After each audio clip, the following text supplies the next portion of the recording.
अस्सलाम वालेकुम नाजरीन। इमरान खान साहब ने एक और बड़ा इंकशाफ कर दिया है, और वो ये कि इमरान खान साहब ने साइफर केस ट्रायल के दौरान ये बयान दिया है कि मैं कुरान पाक पे हल्फ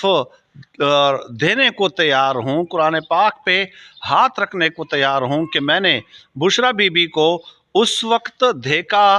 जब मेरा उनके साथ निकाह हुआ या रुखसती हुई। इससे आप अंदाज़ा लगा लीजिए कि इमरान खान साहब के ख़िलाफ़ किस कदर उधम मचाया गया, बुशरा बीबी को लेकर किस तरह के इल्ज़ामात लगाए गए। और एक बात हमेशा याद रखें कि ज़ाती इल्ज़ामात की नौबत हमेशा उस वक़्त पेश आती है कि जब आपके पास मुखालिफिन पे माली करप्शन के कोई सबूत ना हो, कोई शवाहिद ना हो। यही एक हकीकत है और हर साहिब इल्म इस बात को बखूबी